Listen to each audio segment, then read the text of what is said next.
The dust-laden wind carried the sound of the approaching stagecoach long before it appeared on the horizon, and Nathan Blackett's heart hammered against his ribs like a wild mustang kicking at a stable door. Today was the day his mail-order bride would arrive in Silver Creek, and with her, perhaps his last chance at building something more than just a cattle ranch in this unforgiving Texas landscape of 1875. The small frontier town of Silver Creek buzzed with an unusual energy that morning. It wasn't every day a mail-order bride arrived, especially one coming all the way from Boston. Nathan had corresponded with Grace Holbrook for 6 months after placing his advertisement in the Eastern newspaper. Her letters had been proper but warm, intelligent yet humble qualities that gave him hope. She might adjust to the harsh realities of ranch life. Nathan adjusted his freshly pressed shirt and ran a hand over his cleanly shaven jaw. At 32, he was considered old by some to be taking a first wife, but building the Double B Ranch had consumed his life for the past decade. Now that the ranch was finally turning a profit, loneliness had crept into the corners of his existence like an unwelcome shadow. "You're looking mighty fine today, Nathan," called Elmer Jenkins from his position outside the general store. "Your bride'll think she's landed herself a proper gentleman instead of a rough-and-tumble cowboy." Nathan nodded politely, but kept his eyes fixed on the cloud of dust growing larger in the distance. The coach was getting closer. He smoothed down his shirt again, his calloused hands feeling awkward against the clean fabric. When the stagecoach finally rolled into town, it did so with a flourish of dust and the complaints of brake pads against wooden wheels. Nathan stood straighter, hat in hand, scanning the windows for a glimpse of Grace. The driver jumped down and opened the door, offering his hand to the first passenger. A woman stepped out, and Nathan's breath caught in his throat. She was smaller than her letters had suggested, with honey-colored hair peeking out from beneath a modest traveling hat. Her blue dress was dusty from travel but of fine quality. When she looked up, her green eyes found his immediately, as if she'd known exactly where he would be standing. "Mr. Blackett?" she asked, her voice carrying a slight tremble. Nathan stepped forward. "Miss Holbrook." He managed a small bow. "Welcome to Silver Creek." Up close, he could see the fatigue of travel etched across her delicate features, but there was something else there too, a wariness that went beyond exhaustion. She had no trunk, only a small carpetbag clutched tightly in her gloved hands. "You've traveled light," he observed, looking for additional luggage on the coach. She glanced around nervously, then met his gaze with surprising determination. "This is all I have, Mr. Blackett. I hope that won't be a problem." Something was wrong. Nathan had sent money for her passage and explicitly mentioned she should bring whatever personal items would make her feel at home on the ranch. A woman from Boston society surely had more possessions than could fit in one small bag. "No problem at all," he said, covering his confusion. "Let me take that for you." She hesitated before relinquishing the bag, as if it contained precious cargo. When his fingers brushed hers during the exchange, she flinched slightly. "I thought perhaps we might get something to eat before the ride out to the ranch," Nathan offered. "The journey must have left you famished." "That would be lovely, thank you." Her smile didn't reach her eyes. They walked side by side to the hotel restaurant, aware of the curious stares from townspeople. Nathan nodded politely to acquaintances but offered no introductions. There would be time for that later, after Grace had recovered from her journey. Over a simple meal of beef stew and fresh bread, Nathan observed his bride-to-be. She ate little, her attention constantly shifting to the window and door, as if expecting someone to burst in at any moment. Her gloved hands remained trembling despite the warm day. "Is everything all right, Miss Holbrook?" he finally asked when the silence between them had stretched too long. She looked up from her barely touched food, indecision warring in her expression. "Mr. Blackett, she stopped, swallowed hard, then tried again. "I feel I must be honest with you before we proceed any further. I am not. I did not bring the dowry I mentioned in my letters." Nathan frowned slightly. "I never expected a dowry, Miss Holbrook. That wasn't why I placed the advertisement. Nor did I bring any of the gifts I promised." Her voice grew quieter with each word. "No fine linens from my mother's collection, no books from my father's library, no family heirlooms to start our home. Those things are of no consequence," he assured her. "You don't understand." She leaned forward, voice dropping to a whisper. "I've come here with nothing but secrets, Mr. Blackett, dangerous ones. If you wish to annul our arrangement now, I would understand completely." The restaurant fell silent around them as Nathan considered the woman before him. Her green eyes were wide with fear, but also something else, a flicker of hope, perhaps, that he wouldn't send her away. "Miss Holbrook, Grace," he said slowly, deliberately. "I don't know what troubles you've brought with you, but I'm not a man who scares easily." He reached across the table, not quite touching her hand. "If you've brought secrets instead of gifts, then I'll guard them." The relief that washed over her face was immediate and profound. Her shoulders relaxed slightly, and for the first time since stepping off the stagecoach, she took a deep, steady breath. "You may regret those words, Mr. Blackett." "Nathan," he corrected gently, "and I rarely regret my decisions." They finished their meal in a slightly more comfortable silence. As Nathan paid the bill, he noticed Grace stiffen suddenly, her gaze fixed on something outside the window. He turned to look, but saw nothing unusual, just the usual traffic of a small frontier town in the middle of the day. "Ready to see your new home?" he asked. She nodded, composing herself. "Yes, I believe I am."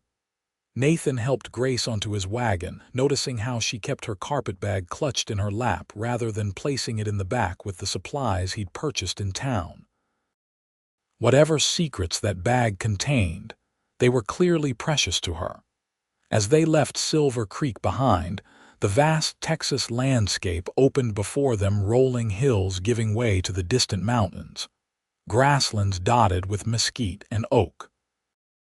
The Double B Ranch lay 15 miles outside of town, and Nathan filled the journey with gentle conversation about the land, the cattle, and the small but comfortable house he'd built with his own hands.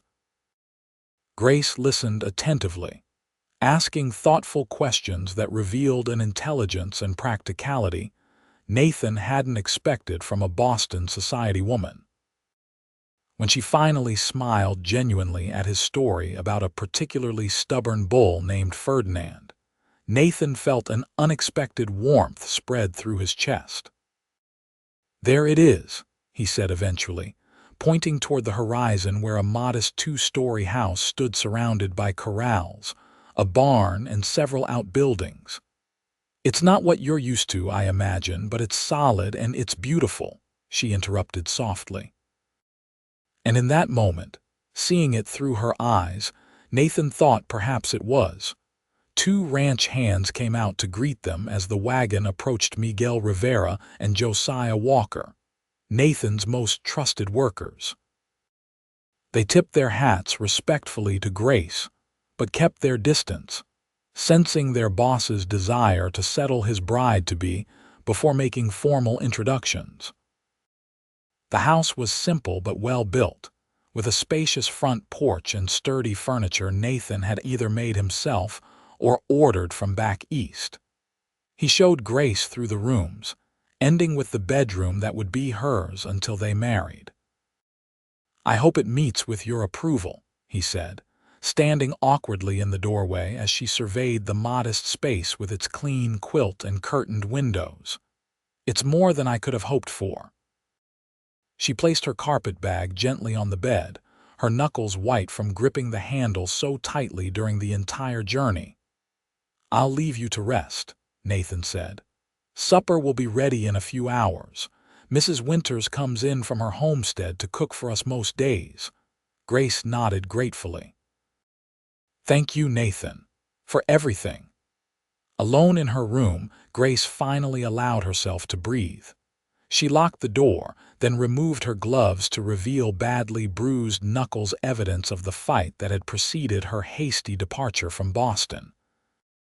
With trembling fingers, she opened her carpet bag and removed a small bundle wrapped in cloth. Inside lay a Derringer pistol, a pouch containing every cent she'd managed to take, and a leather-bound journal filled with names, dates, and damning evidence. She hadn't lied to Nathan Blackett. She had indeed brought secrets instead of gifts. What she hadn't told him was that those secrets could get them both killed. Nathan busied himself with ranch work while Grace rested, trying not to dwell on the mystery surrounding his mail-order bride. Whatever her troubles, they were now his as well. He'd made that clear with his promise to guard her secrets, and Nathan Blackett was a man of his word. Mrs. Winters arrived at 4 o'clock, as she did most days, bringing with her the sense of fresh bread and gossip from town. At 63, Martha Winters was a widow who supplemented her income by cooking for the Double B Ranch and 2 other bachelor establishments in the area. "So she's here then?" Martha asked without preamble as she set to work in the kitchen. "Your Boston bride."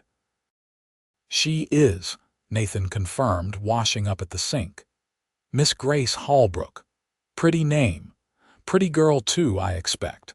Nathan nodded, unwilling to share more details that would inevitably make their way around Silver Creek before sundown.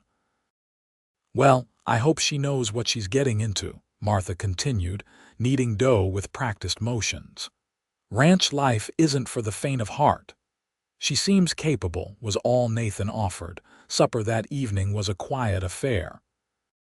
Grace had changed into a simpler dress of pale yellow, her honey-colored hair now neatly pinned back. She ate with better appetite than she had shown at lunch, complimenting Mrs. Winters's cooking with such genuine enthusiasm that the older woman visibly softened toward the newcomer. "Where did you learn to cook, Mrs. Winters?" Grace asked as she accepted a second helping of apple cobbler. "My mother taught me the basics, but most I learned by necessity after my Albert passed," Martha replied. "Found I had a knack for it, and it's kept me fed these 15 years since." "I'd very much like to learn," Grace said. "I fear my education included more French and watercolors than practical household skills." Martha looked surprised but pleased. "Well, I'd be happy to teach you, Miss Holbrook. It's not often I get female company out this way." After Mrs. Winters departed for her own homestead, Nathan and Grace sat on the front porch, watching the sunset paint the vast Texas sky in shades of orange and purple. The evening brought a pleasant coolness after the heat of the day, and Grace seemed to relax slightly in the growing darkness. "When would you like the wedding to take place?" Nathan asked, breaking the comfortable silence, Grace's hands stilled in her lap. I hadn't thought that far ahead, to be honest. Everything happened so quickly." Nathan nodded slowly. "There's no rush. We can wait until you're settled." "You're very kind, Mr. Blackett." Nathan, she corrected herself. "Kinder than I had any right to expect." "It's not kindness," he said, his voice gruff with sudden emotion. "It's decency, and perhaps a bit of selfishness too." She looked at him questioningly. "I've been alone a long time," he explained. "The thought of a wife, a family someday, it's what's kept me working so hard all these years." Grace turned her gaze back to the horizon, where the first stars were beginning to appear. "I can't promise you'll have either of those things with me, Nathan." "Not until," she stopped abruptly. "Not until your secrets are resolved," he finished for her. She nodded, grateful for his understanding. "Then we'll wait," Nathan said simply. "However long it takes."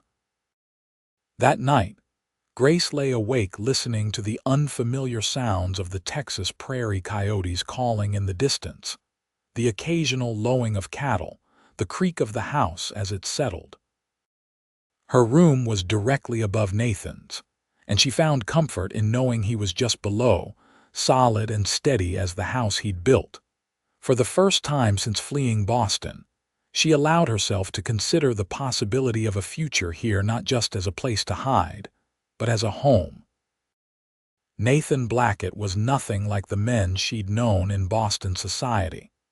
There was an honesty to him, a straightforward decency that made her feel safe despite the danger she'd brought to his doorstep. But that safety was an illusion, she reminded herself. Eventually, they would come looking for her. And when they did, Nathan's promise to guard her secrets would be tested in ways he couldn't possibly imagine. The next morning brought a return of Grace's nervousness, as Nathan announced they would need to go back into town to visit the preacher and arrange for bands to be posted, regardless of when the actual wedding would take place. "Is that necessary?" she asked, her hands fidgeting with her napkin. "Couldn't we simply wait?" Nathan studied her carefully across the breakfast table. "People talk, Grace.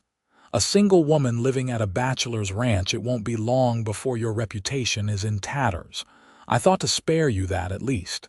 She nodded, accepting his reasoning. "Of course." "You're right. We can take the wagon after breakfast," he said. "I need to pick up some supplies anyway."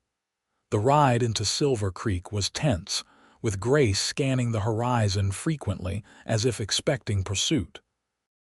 Nathan didn't press her for explanations, but his curiosity grew with each passing mile. Whatever or whoever she was running from, she clearly believed they might follow her all the way from Boston to this remote corner of Texas. Silver Creek looked different in the morning light, busier, more alive with the daily commerce of a frontier town. Nathan tied the wagon outside the general store and helped Grace down, noticing how she kept her face partially hidden beneath her bonnet. "Perhaps we should visit Reverend Porter first," Nathan suggested. "His house is just down the street from the church." Grace agreed, and they walked side by side, not touching but close enough that Nathan could smell the faint lavender scent of her hair. Several townspeople nodded greetings, curiosity evident in their expressions as they assessed Nathan's mail-order bride. Reverend Porter welcomed them warmly into his modest home, where his wife served tea and asked polite questions about Grace's journey west. The conversation was stilted but cordial, and arrangements were made to post the bands that Sunday. "And when will the happy day be?" Mrs. Porter asked, smiling kindly at Grace. "We haven't set a date yet," Nathan answered when Grace remained silent. "Miss Holbrook is still adjusting to life in Silver Creek." The Reverend nodded understandingly. "Quite wise. Marriage is not to be entered into lightly."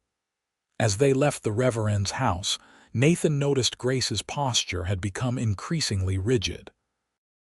She clutched his arm suddenly as they passed the town's small hotel, her fingers digging into his sleeve. "Grace, what is it?" Her face had gone pale, her eyes fixed on a well-dressed man descending the hotel steps. He was tall, distinguished-looking, with silver at his temples and an expensive Eastern suit that looked wildly out of place in Silver Creek. "We need to leave," Grace whispered urgently. "Now." Nathan didn't question her, immediately changing direction toward their wagon. But they had only taken a few steps when a voice called out behind them. "Excuse me, miss. Might I have a word?" Grace froze momentarily, then continued walking faster, pulling Nathan along with her. He glanced back to see the stranger following them with long, purposeful strides. "Grace," Nathan murmured, "who is that man?" "Someone who cannot see my face," she replied, voice tight with fear. "Please, Nathan, I'll explain everything, but we need to get back to the ranch." They reached the wagon just as the stranger caught up to them. "Pardon my intrusion," the man said, his accent marking him clearly as a Bostonian. "I'm looking for someone who might have passed through town recently. A young woman from Boston." Nathan positioned himself between Grace and the stranger, noting how she kept her face averted. "Lots of folks pass through Silver Creek," he said neutrally. "Can't say I've noticed anyone matching that description." The man pulled a photograph from his jacket pocket. "Her name is Grace Holbrook. She's my fiancé's cousin, and the family is terribly worried about her. She left Boston rather suddenly." Nathan felt Grace's hand tighten on his arm but kept his expression impassive. "Sorry, mister, haven't seen her." The stranger studied Nathan's face, then looked past him to where Grace stood with her back half turned. "And the lady?" "Perhaps she's noticed someone new in town. My wife hasn't been feeling well," Nathan lied smoothly. "We're just headed home now so she can rest." The man's eyes narrowed slightly, but he nodded. "I see. Well, I'm staying at the hotel if anyone remembers seeing Miss Holbrook. The name's Harrison." "Edward Harrison." Nathan tipped his hat and helped Grace into the wagon, painfully aware of Harrison's scrutiny. He climbed up beside her and set the horses in motion, resisting the urge to look back until they were well outside of town. "That's one of them," Grace said quietly once Silver Creek was behind them. "He's not the most dangerous, but he's persistent." "One of who, Grace?" Nathan asked, keeping his voice level despite his growing concern. "I think it's time you told me exactly what kind of secrets I'm guarding." She nodded, her shoulders slumping slightly. "Yes, I suppose it is. But not until we're home. These aren't conversations for the open road." Nathan respected her caution, though his mind raced with possibilities during the long drive back to the ranch. By the time they arrived, dark clouds were gathering on the horizon, promising an evening storm. Inside the house, Grace paced the sitting room while Nathan built a fire against the coming chill. When he'd finished, he sat in his chair and waited for her to speak. "My father was a judge in Boston," she began finally, her voice steady despite the obvious difficulty of her confession. "A respected man from an old family. He died 3 months ago, murdered in his study." Nathan's expression softened with sympathy. "I'm sorry for your loss." "The police ruled it suicide," she continued bitterly. "Said he shot himself out of melancholy, but I knew my father. He would never." She stopped, composing herself. "He had been working on a case, a significant one involving several prominent Boston businessmen. Corruption, bribery, even murder." "And you believe these men had your father killed?" Grace nodded, sitting down across from him. "I know they did. Because I found his journal, his real journal, not the public record. He documented everything, every bribe he was offered, every threat that was made. Names, dates, amounts, all of it." Understanding dawned on Nathan's face. "And you have this journal?" "It's in my carpetbag," she confirmed, "along with letters that further implicate them. I was going to take it to the federal authorities, but before I could, they came to our house. Men like Harrison, but with harder eyes and guns beneath their fine coats." "How did you escape?" A ghost of a smile crossed Grace's face. "My father had a secret passage built during the Civil War when he was active in the Underground Railroad. It led from his study to the servants' quarters. I took what evidence I could carry and fled that night. To Texas," Nathan said, piecing it all together. "As far from Boston as you could reasonably go." "Yes, I had been corresponding with you already, and it seemed," she looked away, embarrassed, "it seemed providential. A way to disappear and perhaps start anew, even as I sought justice for my father. Why not simply mail the evidence to the authorities?" "I tried," Grace replied grimly. "The package was intercepted. That's when I knew how far their influence reached. I need to deliver it personally to someone I can trust." Nathan leaned forward, elbows on his knees. These men, they're wealthy, powerful, some of the wealthiest men in Boston, she confirmed, with connections throughout the East. But not in Texas, Nathan pointed out. Here, they're just men in fancy suits out of their element. Thunder rumbled outside as the storm approached, underscoring his words. Grace looked at him with newfound hope. "You still wish to marry me," she said wonderingly, "even knowing all this?" "I do," Nathan said simply. "More than before, if that's possible." "Why?" "Because now I know you're brave as well as beautiful," he answered. "And because a man who won't stand up for justice isn't much of a man at all." Grace's eyes filled with tears, the first Nathan had seen since her arrival. "I've put you in danger." "I was in danger of living and dying alone," he countered. "That seems worse than facing down a few Boston dandies." Her laugh, though watery, was genuine. "They're more dangerous than they appear, Nathan." "So am I," he replied with quiet confidence. Rain began to patter against the windows, and lightning flashed across the darkened sky. In that brief illumination, Nathan saw Grace as if for the first time not as a fragile Eastern lady, but as a woman of remarkable strength and conviction. "Tomorrow," he said decisively, "we'll go back to town and move up our wedding date. Harrison's presence changes things. You'll be safer as my wife, legally and practically." Grace nodded, recognizing the wisdom in his plan. "And after we find someone you can trust with your evidence. I have a friend, a Texas Ranger, who once helped me with rustlers. He's a good man, incorruptible." "A Texas Ranger," Grace repeated, considering. "Yes, that might work." They talked late into the night, the storm raging outside while they forged a plan and a partnership that went beyond their original arrangement. When Grace finally retired to her room, she felt lighter than she had in months, despite the danger that Harrison's presence represented. The next morning dawned clear and fresh after the storm. Grace woke early, startled momentarily by unfamiliar surroundings before remembering she was at the Double B Ranch. She dressed quickly in one of her simpler dresses, pinned up her hair, and made her way downstairs to find Nathan already at the kitchen table.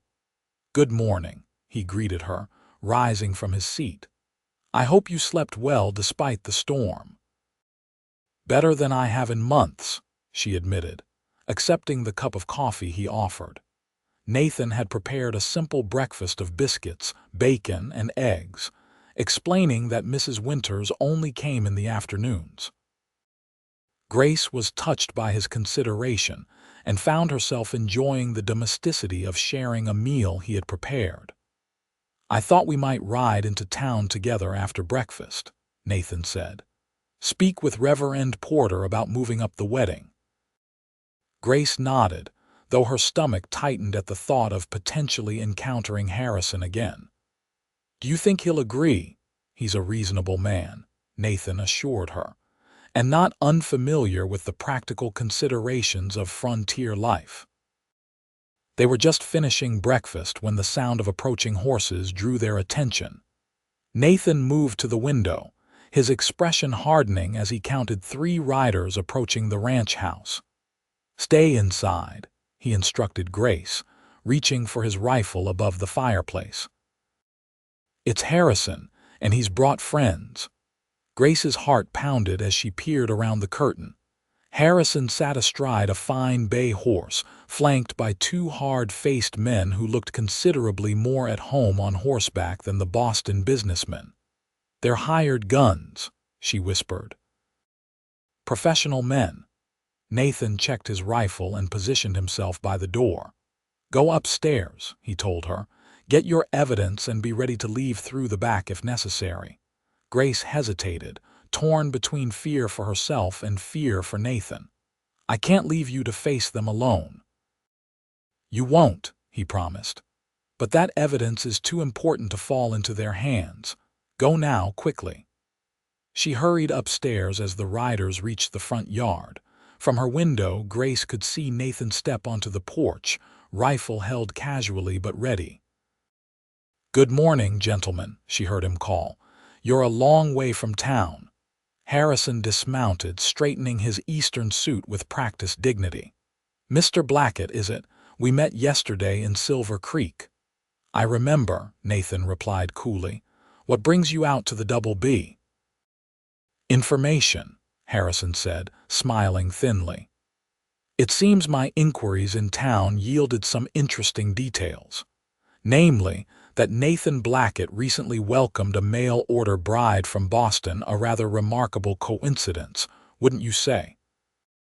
Grace's hands trembled as she retrieved the journal and letters from their hiding place. Below, the conversation continued, tensions clearly escalating. "My personal affairs are none of your business, Mr. Harrison," Nathan was saying. "I'll thank you to leave my property." "Not until I've seen this bride of yours," Harrison countered. "Or should I say your fiancée? The good Reverend was quite clear that the wedding hasn't yet taken place." The two men with Harrison had positioned themselves strategically, one on either side of their employer. Their hands hovered near holstered pistols. "You're not welcome here," Nathan stated firmly, "and I don't take kindly to armed men threatening me on my own land." "No threats, Mr. Blackett," Harrison assured him with false civility. "Merely a conversation about a missing woman and some stolen property." Grace made her decision in that moment. Tucking the evidence into the pocket of her dress, she descended the stairs and stepped onto the porch beside Nathan. "Hello, Mr. Harrison," she said calmly. "I believe you've been looking for me." Harrison's eyes widened in triumph. "Miss Holbrook, how fortunate to find you well. Your family has been terribly concerned." "I have no family left," Grace replied, her voice steady despite her racing heart. "Thanks to you and your associates." Nathan moved slightly, positioning himself more firmly between Grace and the visitors. "You heard the lady," he said. "She knows what you did to her father." Harrison's pleasant facade slipped, revealing cold calculation beneath. "Judge Holbrook took his own life, as the police report clearly states. However, before that unfortunate event, he appears to have misplaced some private documents that rightfully belong to certain business interests in Boston." "You mean evidence," Grace corrected. "Evidence of corruption and murder that will see you hanged when it reaches the proper authorities." The two gunmen tensed, hands moving closer to their weapons. Harrison sighed theatrically. "Miss Holbrook, you're obviously distraught over your father's suicide. These wild accusations and your theft of confidential business papers are symptoms of your distress. I've come to escort you home, where you can receive proper care." "She's not going anywhere with you," Nathan stated, raising his rifle slightly. Harrison's smile turned predatory. "Mr. Blackett, you seem like a practical man. Whatever Miss Holbrook has promised you marriage, money, a share in some imagined blackmail scheme, I can assure you it's not worth your life. My colleagues here are extremely efficient in their work." "And I'm extremely efficient with this rifle," Nathan countered. "First man who draws will die where he stands." The standoff stretched taut as wire, the only sound the soft nickering of horses and the distant lowing of cattle. Grace could feel her heart hammering so hard she thought it might burst from her chest. The tension broke with the unexpected sound of approaching riders, a large group by the sound of it. All eyes turned toward the road, where a cloud of dust announced newcomers. Harrison frowned, clearly calculating his diminishing options. "This isn't over," he said finally. "The documents will be recovered one way or another." "Get off my land," Nathan ordered, "and don't come back unless you want to be buried here." Harrison and his men retreated slowly, mounting their horses and riding away just as Josiah Walker appeared with 3 other ranch hands, all armed and looking grim. "Everything all right, boss?" Josiah called. "Saw strangers heading this way and thought we'd better check." Perfect timing, Nathan called back, lowering his rifle as Harrison and his men disappeared down the road. I believe they were just leaving. Grace sagged slightly once the immediate danger had passed, and Nathan's arm came around her shoulders in support. "You shouldn't have come down," he murmured, "but I'm glad you did." "I couldn't let you face them alone," she replied. Nathan turned to Josiah. "Keep the men close to the house today. Those visitors might return and they're not the friendly sort." "Yes, sir," Josiah nodded, eyeing Grace with newfound respect. "We'll keep watch." Inside the house, Nathan paced the floor while Grace sat trembling with delayed reaction. "They know I'm here now," she said. "They won't stop coming." "Then we move faster than they do," Nathan decided. "We'll be married today, not tomorrow, and contact my ranger friend immediately." "But how? Harrison will be watching the road to town." Nathan smiled grimly. "There's more than one way to Silver Creek, and I know every trail and creek bed between here and there." True to his word, Nathan found them a route to town that avoided the main road entirely. They took a small buggy rather than the wagon, traveling along a nearly invisible trail that followed a dry creek bed before cutting through a stand of mesquite trees. The journey took longer but delivered them safely to the outskirts of Silver Creek by mid-afternoon.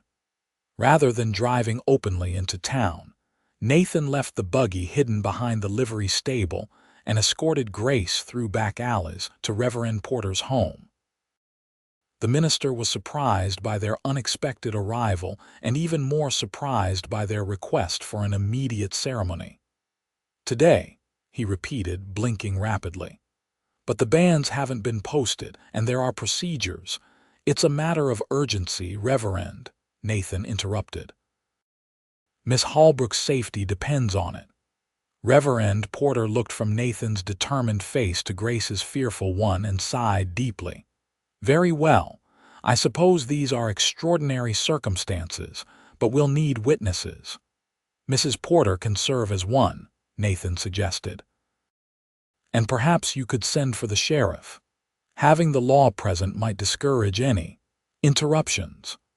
The Reverend's eyebrows rose at the implication, but he nodded and dispatched his wife to fetch Sheriff Taylor discreetly.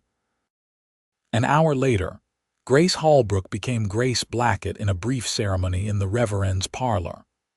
The sheriff, a grizzled veteran of the Texas frontier, stood witness alongside Mrs. Porter, his hand resting meaningfully on his holstered pistol throughout the proceedings. "You may kiss your bride," Reverend Porter pronounced when the vows were complete. Nathan looked down at Grace, suddenly aware that this was their first physical contact beyond the most formal courtesy. Her eyes, though still shadowed with worry, held a warmth that steadied his suddenly trembling hands. He leaned down and brushed his lips against hers in a gentle, chaste kiss that nevertheless sent an unexpected current through both of them. "Congratulations, Mrs. Blackett," the sheriff said when they parted. "Now, would someone mind telling me why we're conducting weddings in secret with armed guards?"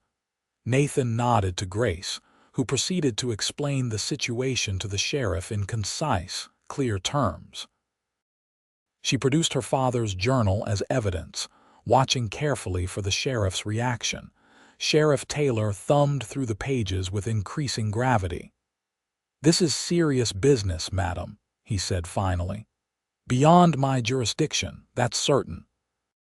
But Nathan's right about the Rangers. They're the ones who need to see this." "Can you get a message to Captain Lewis?" Nathan asked. The sheriff nodded. "He's actually not far, leading a patrol about 2 days' ride from here, hunting those border raiders who have been causing trouble. I can have a deputy reach him by tomorrow night." "And in the meantime?" Grace asked, her hand finding Nathan's for support. "In the meantime," Sheriff Taylor said firmly, "you stay out of sight. Harrison and his men came by my office this morning asking questions. I told them nothing, but they're still in town watching. We can't go back to the ranch, Nathan realized.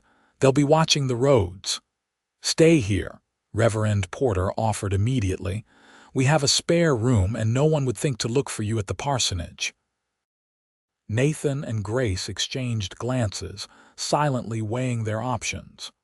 Just for tonight, Nathan decided, until we can arrange safer passage back to the Double B.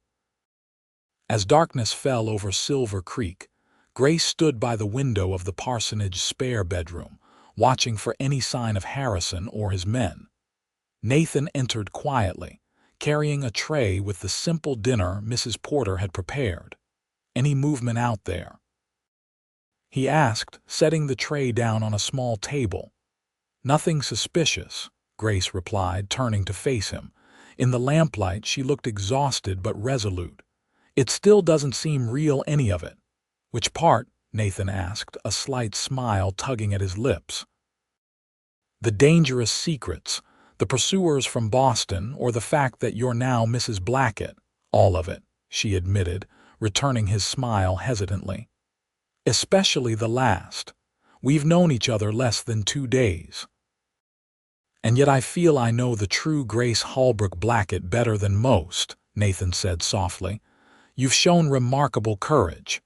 As have you, she countered, taking on my burdens as your own. That's what marriage is supposed to be, he said simply.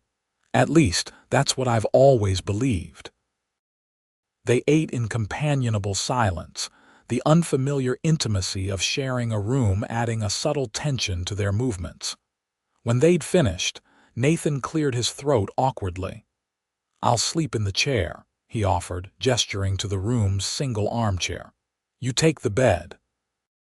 Grace colored slightly. That hardly seems fair. We're married now, after all. In name, Nathan agreed carefully. But I didn't bring you here under normal circumstances. I won't presume more than you're ready to give. The tenderness in his voice made Grace's heart ache with an unexpected longing. This man who'd promised to guard her secrets was offering to guard her dignity as well, asking nothing in return. Thank you, she whispered. Not just for this, but for everything. I don't know what I would have done if you'd turned me away. I couldn't have, Nathan confessed. Not from the moment I saw you step off that stagecoach. Something shifted between them, then a recognition of feelings that had taken root with surprising speed. Grace stepped forward hesitantly and placed her hand on Nathan's cheek. He remained perfectly still, allowing her to explore this new territory between them at her own pace. I think, she said slowly, that I would not mind sharing the bed. Just to sleep, she added quickly. But it seems foolish for you to spend an uncomfortable night in a chair when the bed is plenty large enough. Nathan covered her hand with his own, turning to press a gentle kiss against her palm. If you're certain, I am. That night, they lay side by side, a careful distance between them despite the intimacy of shared breaths and whispered conversations. Grace told Nathan about her childhood in Boston, her father's principles and her mother's grace. Nathan spoke of his journey west after the war, the struggles to build the Double B from nothing, and his dreams for its future. In the darkness, barriers fell away, revealing two souls more compatible than either could have imagined from their brief correspondence. When Grace finally drifted to sleep, it was with her hand clasped in Nathan's, a bridge across the space that separated them. Dawn broke with a commotion in the street outside, raised voices and the clatter of horses. Nathan was instantly alert, moving to the window while Grace sat up in bed, clutching the quilt to her chest. Harrison, she asked anxiously. Nathan's tense expression relaxed suddenly. No, he said with evident relief. It's the Rangers. Captain Lewis must have been closer than the sheriff thought. Grace hurried to join him at the window. In the street below, a company of Texas Rangers had ridden into town, their distinctive appearance unmistakable even to her eastern eyes. At their head rode a tall man with a weathered face and commanding presence. "That's Captain Lewis," Nathan confirmed. "The sheriff must have sent word immediately." They dressed quickly and made their way downstairs, where Reverend Porter was already speaking with the ranger captain and Sheriff Taylor. All conversation ceased when Grace entered the room, and Captain Lewis removed his hat respectfully.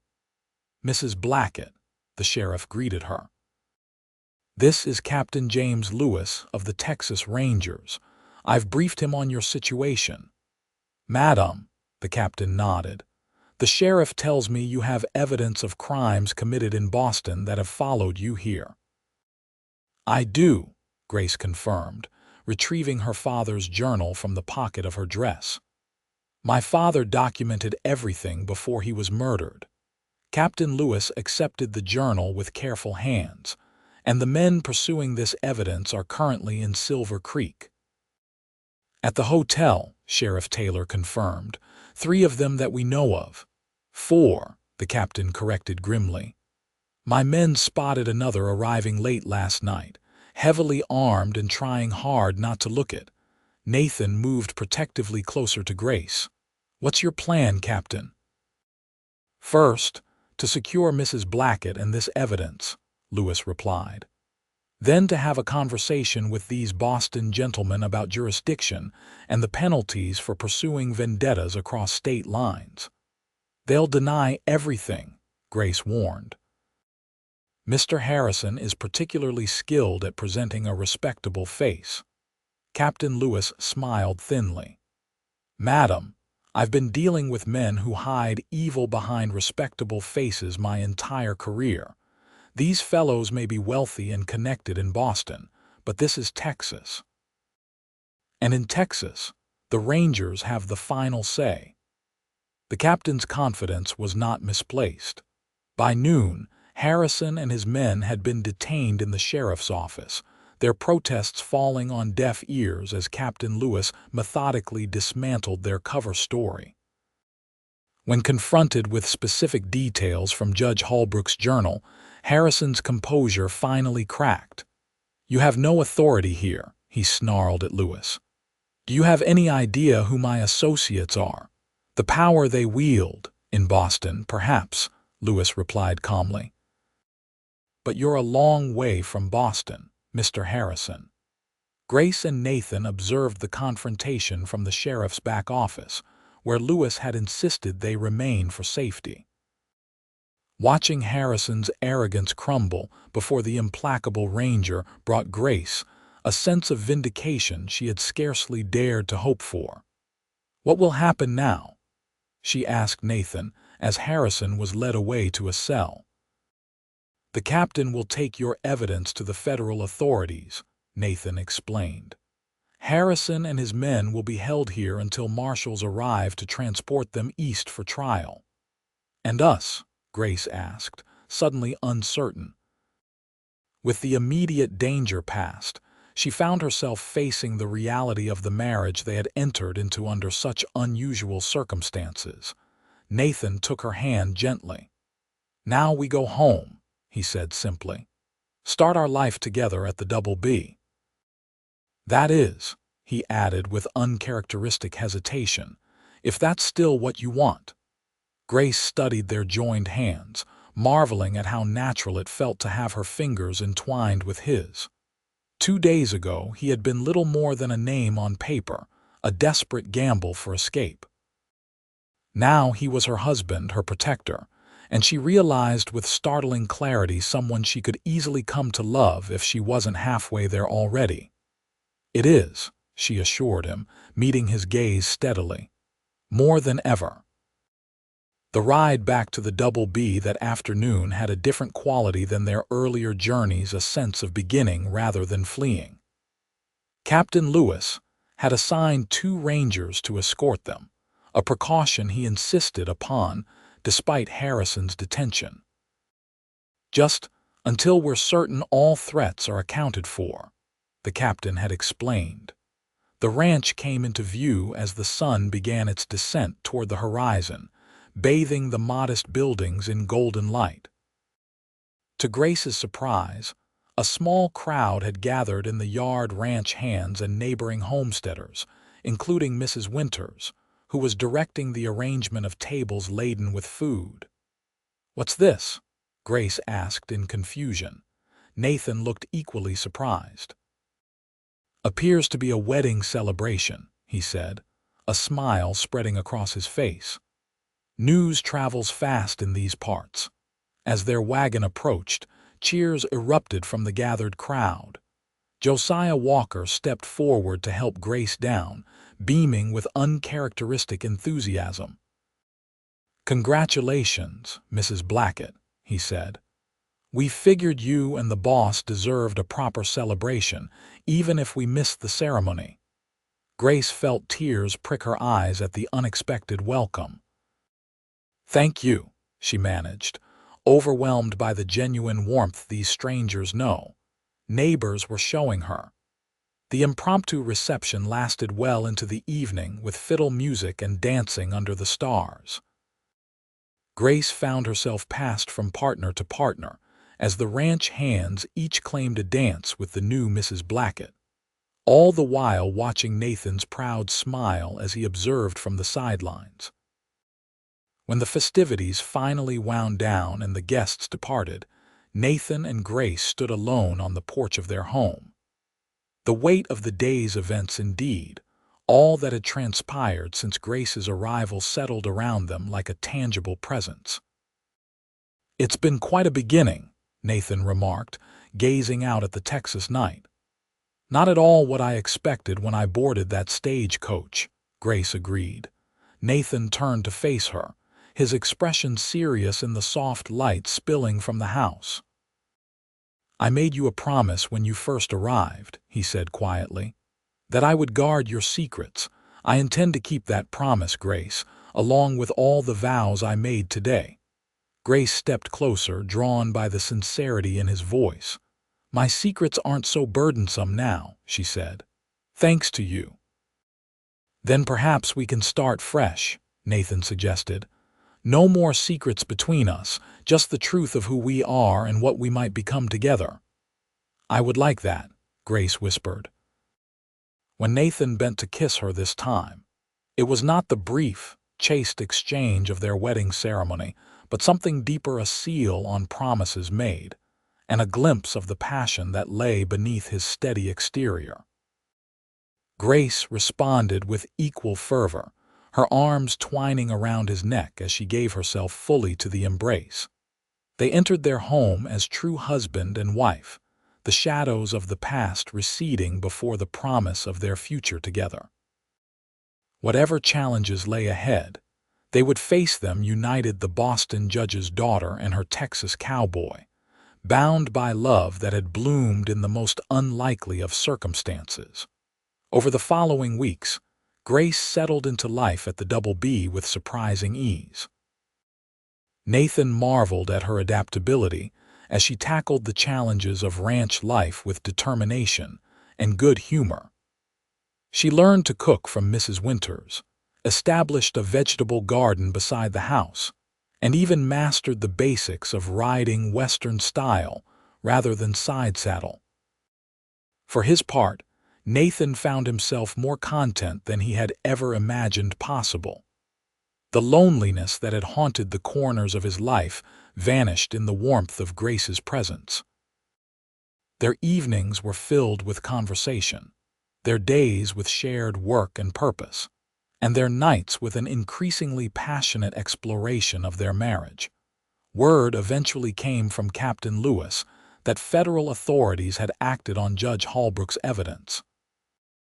Several prominent Boston businessmen had been arrested, and the investigation was expanding to include corrupt officials who had helped cover up the crimes. Justice for Grace's father was being served, allowing her to finally begin healing from that loss. As autumn painted the Texas landscape in russet and gold, Grace made a discovery that completed their happiness. On a crisp October evening, as they sat on the porch watching the sunset, she took Nathan's hand and placed it gently over her still flat stomach. "I believe," she said with a tremulous smile, that the Double B will have a new resident come spring. Nathan's face transformed with wonder as he understood her meaning. A baby? Are you certain? As certain as I can be, she confirmed. Mrs. Winters suspected before I did, to be honest. She's been watching me with that knowing look for weeks. Nathan gathered Grace into his arms, overwhelmed with joy and gratitude. From mail-order bride to beloved wife and now mother of his child, the journey they had traveled together in just a few short months seemed miraculous. I never thought I could be this happy, he confessed, his voice rough with emotion. When I placed that advertisement, I was hoping for a partner, someone to share the work and the years. I never imagined finding the other half of my soul. Grace pressed her forehead to his, savoring the moment. And I never imagined finding safety and love so far from everything I knew. It seems we both received far more than we bargained for. In the growing dusk, they held each other close, the future stretching before them as vast and promising as the Texas sky. The secrets that had brought Grace to Nathan's door had transformed into the foundation of their love, a love strong enough to weather any storm and tender enough to nurture the new life growing between them. Spring arrived at the Double B with an explosion of wildflowers across the prairies, and the first cries of Nathan and Grace's daughter, Elizabeth Rose Blackett, named for both their mothers. Nathan paced the porch during Grace's labor, alternately praying and making bargains with God until Josiah threatened to tie him to a fence post if he didn't calm down. When Mrs. Winters finally called him inside to meet his daughter, Nathan entered their bedroom with trembling steps. The sight of Grace, tired but radiant, holding a tiny bundle in her arms, brought him to his knees beside the bed. "She's perfect," Grace whispered, folding back the blanket to reveal a small face with Nathan's chin and a dusting of hair the same honey color as her own. "Like her mother," Nathan managed, his voice choked with emotion as one perfect tiny hand wrapped around his finger.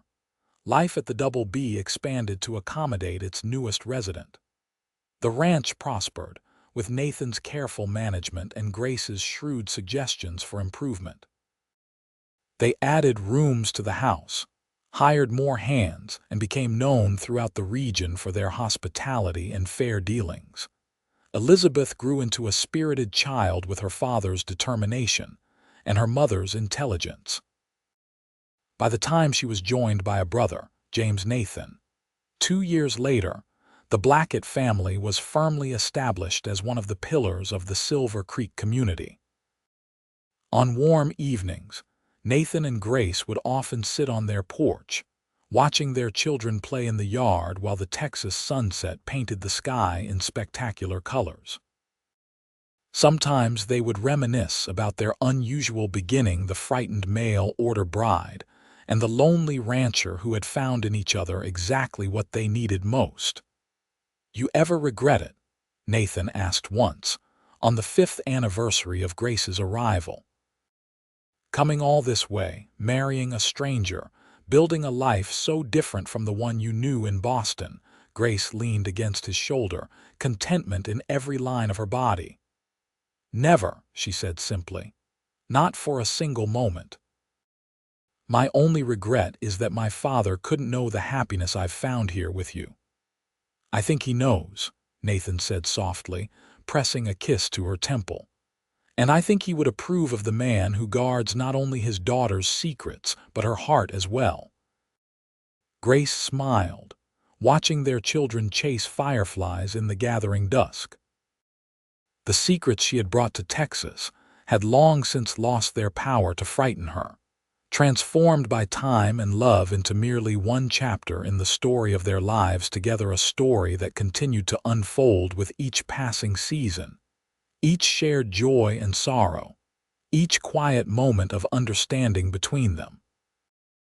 In the end, the greatest gift she had brought to Nathan hadn't been secrets at all, but the chance for both of them to discover that love could flourish in the most unexpected circumstances, taking root and growing strong on the fertile ground of trust, courage, and unwavering commitment to one another. And as the stars appeared one by one in the vast Texas sky, Nathan and Grace Blackett held hands on their porch, secure in the knowledge that whatever the future might hold, they would face it together, just as they had from the day a mail-order bride stepped off a stagecoach with nothing but secrets to offer, and a cowboy promised to guard them with his life.